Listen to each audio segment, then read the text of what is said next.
Hello, আসসালামু আলাইকুম। কেমন আছেন সবাই? আশা করি সবাই ভালো আছেন। তো আমি আজকে নুডলস রান্না করব। ২ প্যাকেট নুডলস বের করে নিয়েছি। এখানে টুটলেস চিকেন স্টিক নুডলস ছিল ২ প্যাকেট। তো আমি এখানে মুরগির মাংস দিয়ে রান্না করব। মুরগির মাংসটা সুন্দর করে কেটে ধুয়ে গুছিয়ে রেখেছি, বুকের মাংস। তো এখানে পেঁয়াজ কাঁচামরিচটাও আমি কেটে নিয়েছি। নেওয়ার পরে চুলায় গরম পানি দিয়েছি। গরম পানিটা কিছুটা গরম হলে এখানে আমি নুডলসগুলো দিয়ে দিয়েছি।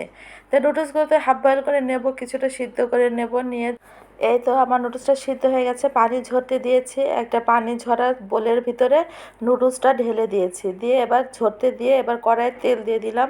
দিয়ে এরপরে পেঁয়াজ কাঁচামরিচটা আমি দিয়ে দেবো। পেঁয়াজ কাঁচামরিচটা একটু ভেজে নেব, একটু ভালো করে ভেজে নিয়ে এর ভিতরে মাংসগুলো আমি দিয়ে দেবো। তো আমি পেঁয়াজ কাঁচামরিচটা ভেজে নিচ্ছি। নেওয়ার পরে আর একটু লাল করে ভেজে নিয়ে তো আমি মাংসটাও দিয়ে দিলাম। দেওয়ার পরে এবার মাংসটা আর একটু ভালো করে ভেজে নেব। তো মাংসটা ভালো করে না ভাজলে হবে না কিন্তু, কারণ মাংস যেহেতু কাঁচা মাংস আমি দিয়েছি, তাই তেল পেঁয়াজের ভিতরে ভালো করে আমি ভেজে নেব। নেওয়ার পরে এখানে আর সব মশলাগুলো আমি অ্যাড করব। যেহেতু চিকেনের মশলা আছে প্যাকেটের ভিতরে, সেই মশলাটা আমি দিয়ে দিচ্ছি এখন। দিয়ে আর একটু ভালো করে নেড়ে চেড়ে কষিয়ে নেব। তো মশলাটা দিয়ে মাংসটা ভালো করে আমি আর একটু ভেজে নিচ্ছি। ভেজে নেওয়ার পরে আমি এখানে একটু বারবিকিউ সস ব্যবহার করব। এই তো আমি বারবিকিউ সস ছিল, সেটা একটু দিয়ে দেব। এটা দিয়েও আমি ভালো করে আর একটু ভেজে নেব। এই তো ভালো করে লাল লাল করে ভেজে নেব, সুন্দর করে, এটা কালার না আসা পর্যন্ত। তো এই তো মাশাআল্লাহ অনেক একটা সুন্দর ভালো কালার আসতেছে। এই তো ভালো আমার ভাজা হয়ে গেছে মুরগির মাংসটা, খুব সুন্দর করে আমি ভেজে নিয়েছি। তো এর ভিতরে আমি একটু টমেটো সস দেবো।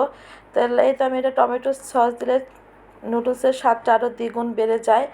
তো আমি আরেকটু ভালো করে সস দিয়ে মুরগির মাংসটা ভালো করে নেড়ে চেড়ে নেবো। তো এদিকে আমি ডিম ভেঙে নিচ্ছি, দুটো ডিমও দেবো। তাই সুন্দর করে ডিমটাও আমি ঝুরি ভাজা করে নেব। দুটো ডিম এখানে আমি ফেটিয়ে নিচ্ছি। ওদিকে কড়াইয়ে তেলে দেওয়া হয়েছে ফ্রাই প্যানে, তো আমি ডিমটা ঢেলে দিলাম। দেওয়ার পরে এখন আমি একদম ঝুরো ভাজা করে নেব নুডলসে দেওয়ার জন্যে। তো আমি ঝুরো ভাজা করে নিচ্ছি এদিকে, আর ওদিকে তো মাংসটা হচ্ছে, নুডলসটাও হচ্ছে। তো এদিকে তো আমি মাংসটা ভাজা ভাজা হয়ে যাওয়ার পরে এবার নুডলসগুলো আমি সুন্দর করে ঢেলে দেব।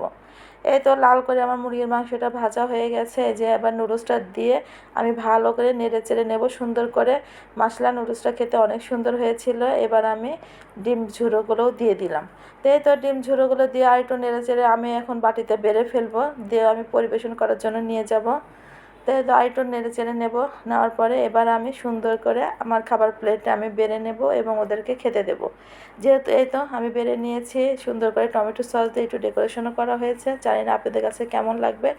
সবাই ভালো থাকবেন। আমার ভিডিওটা ভালো লাগলে সবাই লাইক করবেন, শেয়ার করবেন, কমেন্ট করবেন সবাই। তো সবাই ভালো থাকবেন, সুস্থ থাকবেন সবাই। আল্লাহ হাফেজ।